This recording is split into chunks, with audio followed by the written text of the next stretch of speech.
Bonjour, bonsoir. Aujourd'hui, nous allons voir quelque chose qui n'est pas forcément lié à Pro Tools, qui est ce qu'on appelle le loudness. Qu'est-ce que le loudness? Le loudness, c'est une nouvelle façon de mesurer les niveaux audio, spécialement en broadcast, spécialement en audiovisuel, puisque c'est en train de devenir une norme après avoir été des recommandations EBU R128 et l'ITU 1770 version 3.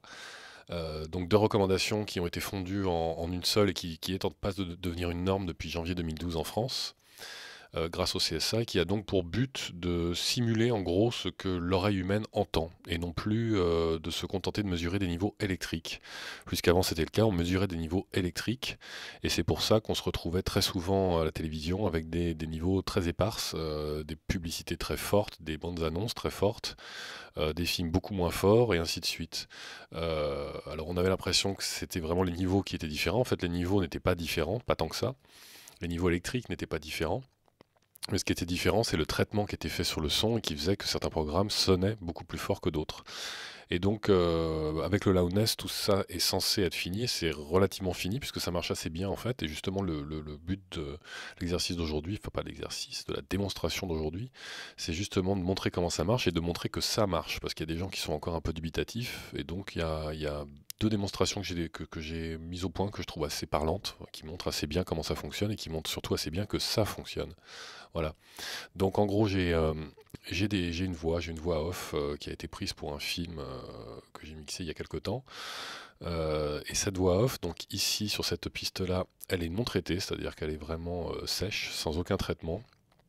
Ici, c'est la même voix off avec un EQ que j'ai voilà, paramétré comme ceci, c'est-à-dire très creusé dans le grave et très éclairci dans l'aigu. C'est ce qui se faisait beaucoup en publicité. C'est comme ça qu'on obtenait ces voix très cristallines mais très agressives aussi et qui donnent l'impression que c'est vraiment plus fort que le reste, ce qui n'est pas le cas, encore une fois, électriquement, on va le voir. Et puis derrière, un compresseur, puisque c'est ce qu'on faisait aussi beaucoup, c'est ce qui se fait beaucoup en publicité, c'est donc de compresser de manière assez importante, voilà, en remontant le niveau derrière une fois qu'on a compressé. Et puis on a une deuxième piste avec de la saturation. Voilà. La saturation classique.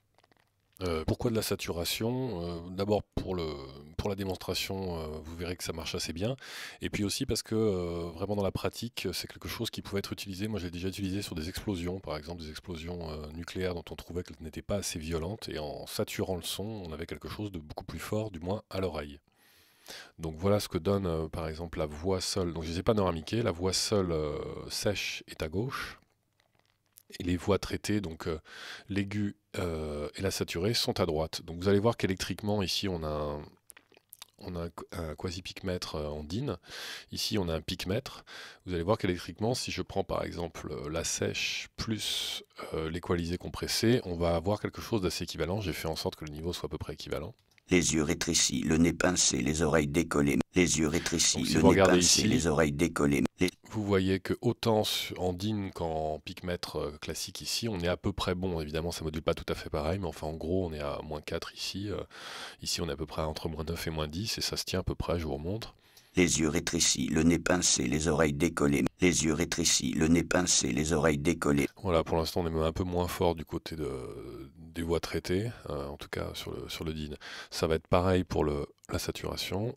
C'est pas très beau, mais bon, voilà, c'est pour la démonstration. Les yeux rétrécis, le nez pincé, les oreilles décollées. Les yeux rétrécis, le nez pincé, les oreilles décollées. Les yeux rétrécis, le nez pincé. Voilà, donc on voit qu'on est à peu près au même niveau. On est peut-être un peu plus fort sur la saturation, donc je vais le rebaisser pour pas tricher et que ça soit vraiment plus parlant. Les yeux rétrécis, le nez pincé, les oreilles décollées. Les yeux Voilà. rétrécis. Là, on est même en dessous, donc c'est bien.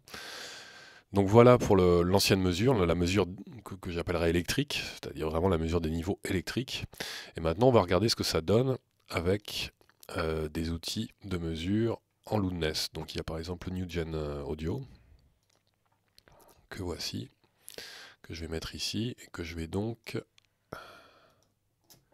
séparer en deux, voilà. On aura le left et le right, c'est pour ça que je l'ai pris en multiple mono. Voilà. Je valide ici la mesure en intégré, donc qui est la mesure la plus importante maintenant en loudness.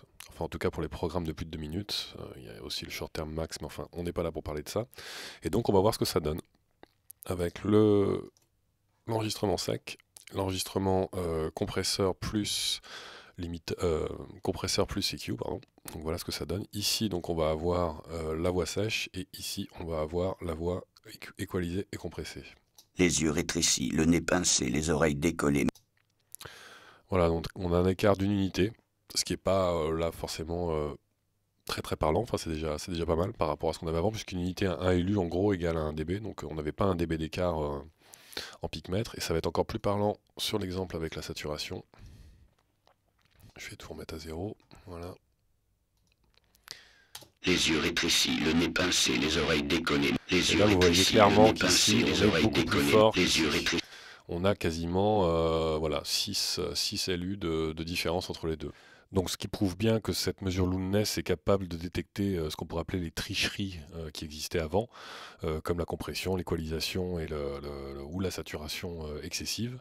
Mais donc que tout ça logiquement devrait être fini, donc fin 2012 en France et sans doute dans pas mal d'autres pays aussi. Voilà, et c'est tout pour le Loudness.